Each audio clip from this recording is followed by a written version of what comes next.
Spenner from Sonatus. I'm here on Tuesday the 20th of April talking to Alex McLean.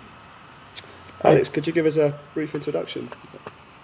So my name's Alex. I'm a student at Goldsmiths, doing a practice-based PhD on text-based music and things like that. I'm also organising a few events around London, and play in a band called Sleb, doing live coding.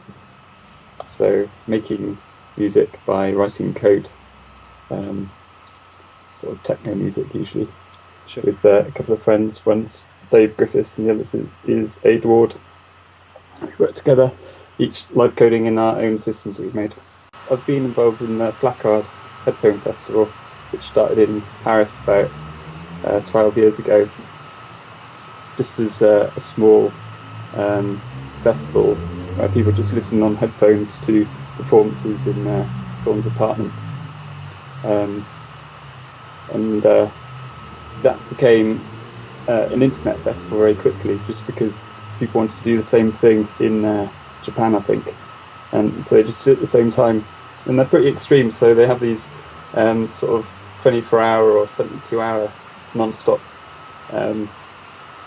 performances, one every hour, just an hour long each, just one after the other.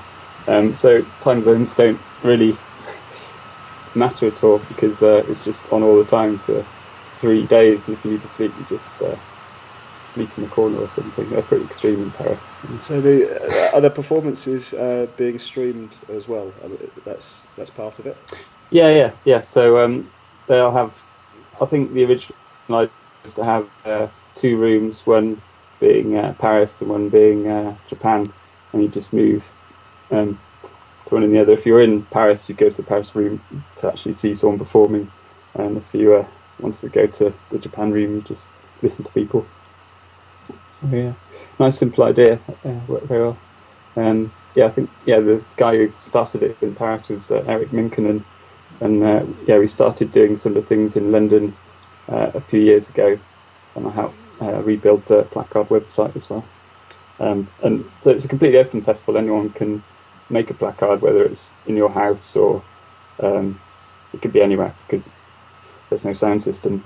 So you can just go and register your kind of headphone room, and then you just arrange to stream it, and then anyone else can set up another headphone room anywhere else in the world, and pick up your stream and listen to the stream with other people.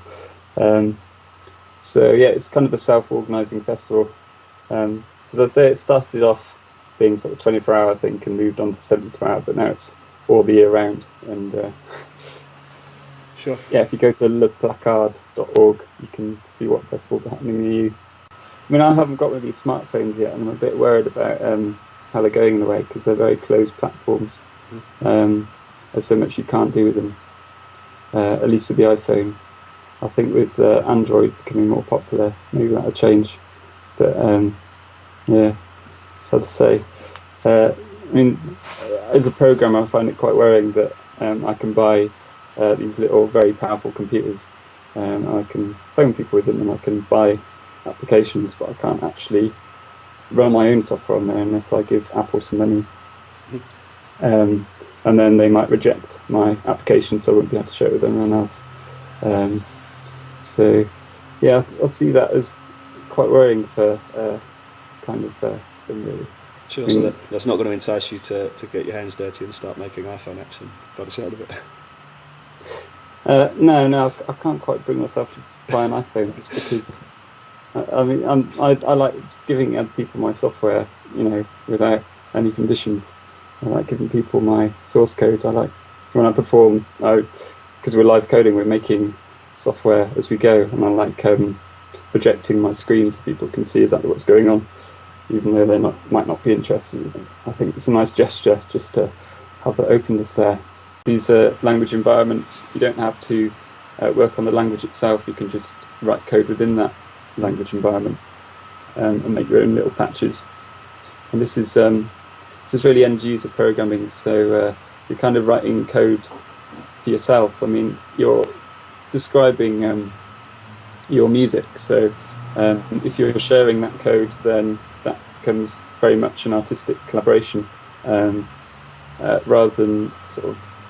I mean, all this code is an artistic collaboration, but it becomes an artist, sort of your very own personal approach to music then. And I suppose people aren't really sharing that kind of patch as much as they're sharing the code of the language itself. Yeah, so it's an enabling technology, really. Yeah, I think the line between these things are beginning to blur though, which is where it starts becoming interesting.